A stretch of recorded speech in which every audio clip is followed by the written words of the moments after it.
Hey guys, Samantha. Sorry I have not been getting videos to you for the past 2 weeks. It's been really busy, and it doesn't seem like it's dying down. About 2 weeks ago when I posted my last video, I'm like, okay, I can start doing this. And then I hit preparing for finals, so it's kind of getting on the difficult side. However, I did want to talk about a lot of things that are actually happening to me at work that are maybe possibly changing my schedule for transition. I was planning to move out of Wyoming before I got my name change, but a situation occurred at work that has caused me to rethink that. Essentially what it is the district manager for my job came in and presented me with a certificate. Basically just, hey, you completed your training for your job. And I'm like, okay, cool, that's nice. And then he said, well, you're not allowed to have it personally with you. And I'm like, okay. So we're going to display it on the wall. Cool. In the back, right? Nope, in the front. So right next to the coffee, above a napkin dispenser and sink, is this certificate.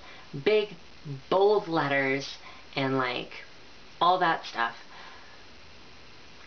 with my legal name on it. That's the problem here. That's the objection. So basically what it is a marketing ploy. It basically says that because someone is trained in doing this one area, that makes that area better. So they sell more. Like for coffee, you have a trained person for coffee that lends more credit to the coffee as being good. But it has my legal name on it. So I approached this from several different ways of rejecting this whole thing. First off, I am not a marketing ploy. My job is a marketing ploy, but my name is not. I don't want my name to be selling things. And even further, it's my male name, which does several things. First off, puts me at risk. It puts me at risk of getting clocked, because basically you have me sitting here at the coffee station and then a certificate bearing my legal name. My name tag says Samantha. Samuel and Samantha are not that far apart. I didn't change my name drastically, so people are going to connect that. Sure, it's not that likely, but it still does pose a risk, and it's a risk I'm not willing to have. Because when you have like,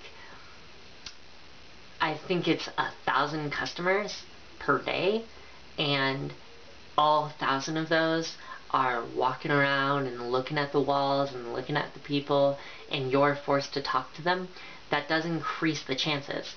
And further, it increases the chances that they will not accept it.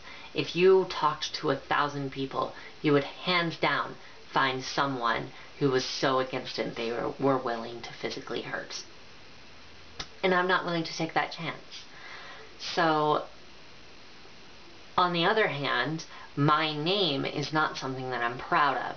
That certificate is not something I want to advertise, and it's not something I want to identify with. And I don't want it in any way, shape, or form. So I have personal objections to it. So I go and I tell my manager that this is going to be a problem, and he totally agrees. He agrees, understands that it's difficult and everything, but he doesn't want to do anything about it. Reason being is because if he wants to do something about it, it means challenging his upper people, which puts his neck at risk. And he doesn't want to stick his neck out for anyone, especially a lowly employee, even though he probably should.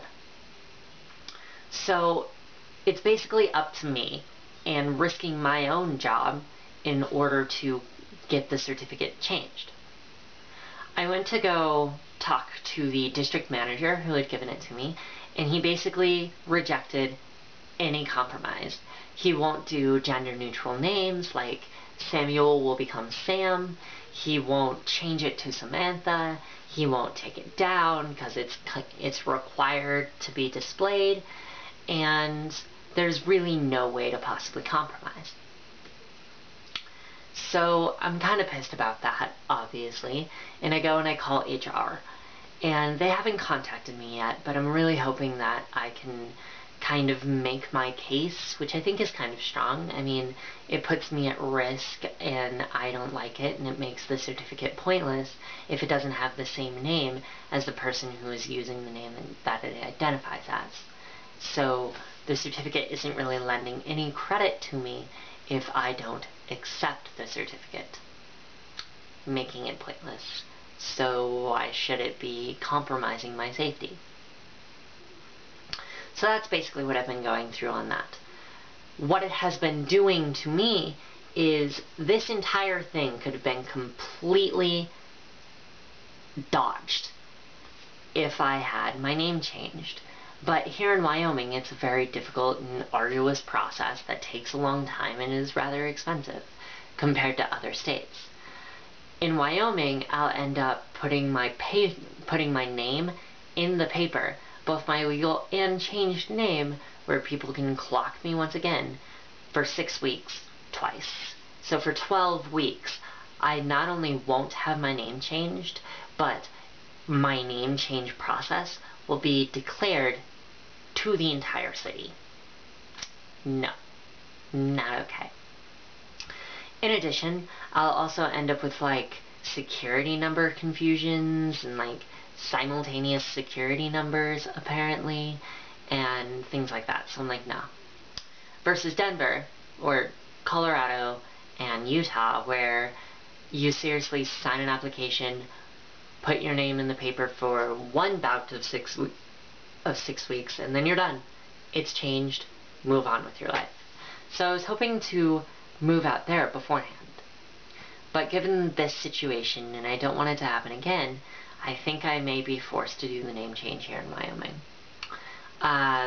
Little more update on that later, because that's probably going to be a long-term thing. But yeah, so let me know what you guys have experienced or anything like that as far as the name change and problems at work with it and stuff like that. And hopefully I can get this situated within like a week, because I have finals coming up. Which brings me to my next topic. Because I am so busy and because I'm generally unable to make videos for the time being, I still kind of wanted to do something. So I think that I may just spend an entire day making videos after finals and after school and everything like that, and just have one video a day for a solid week in order to make up for it. If you guys would like that, or if you think that I'm like killing your pages or anything like that, then definitely let me know. So that's pretty much it, and I will talk to you guys later. Most likely, probably. Watch me on Trans Youth. I don't actually know what day I've been prescribed because we are switching everything up, but I'll definitely be there because I'm required to make videos there. So yeah, do my survey down here at the bottom, and I hope that's going to actually work. I haven't had too many people do the survey, and I really need people. There's no way I can do anything unless I get people to do the surveys. That's pretty much it, and I will see you guys next week, okay? Alright.